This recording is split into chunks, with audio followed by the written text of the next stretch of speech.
fetishizing of women or people who are pregnant, to me, I wonder if it is the part two to the fantasy of barebacking, seeding, coming inside, cream pies, all of that, like the impregnating fantasy Yes. is very real. And, you know, it transgresses gender and sexuality. Like it's like gay men talk about it in that way sometimes.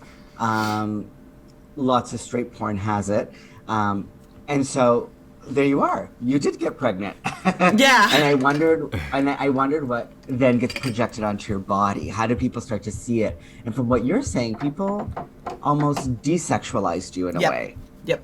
They moved into medical questions, which is not how you anticipated to engage with your viewers. Yeah, exactly. It's almost like the impregnation is the fantasy, and of course in a lot of these fantasies you'll almost see like in the cartoons and stuff that the belly gets pregnant almost instantly. You know what I mean? Like just penis to pregnancy, and I feel like that's kind of a fetish.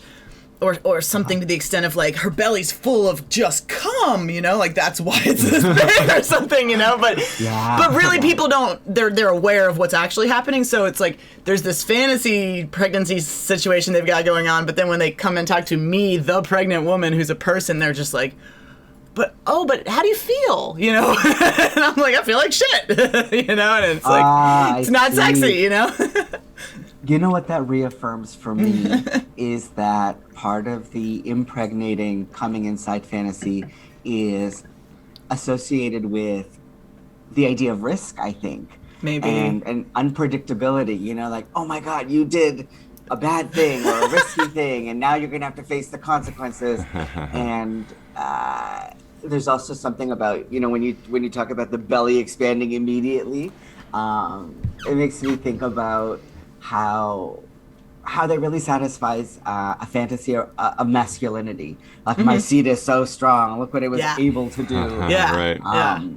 But it's the part that's troubling then is that as much as we can fetishize and fantasize about what we like, there's a bit of misogyny that enters the picture if suddenly the body that's impregnated is desexualized and almost disposable. Like, the people are kind of poking and prodding at you, and they're like, hey, what else does your body do? Where's the milk? Where's this? Where's this fun feature? Like, I'm not a slot machine, Yeah. You said something earlier, Rahim, that I'm curious about. Go ahead. I am curious how the gay community is playing with the idea of pregnancy. You mentioned that it comes in sometimes. What do you mean? Like how does that? Oh, yeah. How is that? Look, just like putting a pillow on your shirt, or just like playing with it in some other conceptual way that I'm not thinking of. Yeah. Okay, good question. So, I think the impregnating fantasy among gay men is not necessarily called that. Okay, sure. But in bareback culture or in a subculture of people who are choosing to have condomless sex, they'll say like, I want you to breed me or seed me. Yeah, okay. That language is another way, I think, to fetishize risk, to masculinize the receptive partner. And I think that our bodies have been regulated by, public health and messages around HIV and risk for so long that the risk and transgressing, that boundary has become fetishized for a long time. Okay. That's so interesting.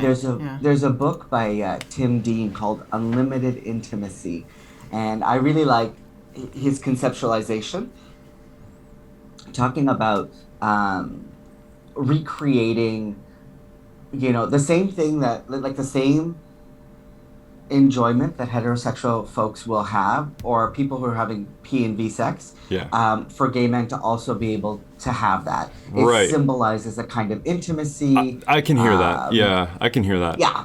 Yep. That's super awesome. I can hear that. I can hear how, like, in the same way, so what's kind of echoing for me is how she has said, you know, she wants to take all of me inside her, you know, and yes. and so that means like, you know, all the way to the end, you know, and like and so what I'm hearing is like sharing the risk that this is a potential, you know, obviously the risk that gay men have been stigmatized or have been dealing with is different than what a hetero P in the V situation is risking, which is a child potentially or pregnancy. But I think the intention and the meaning behind the intimacy there is still happening, right?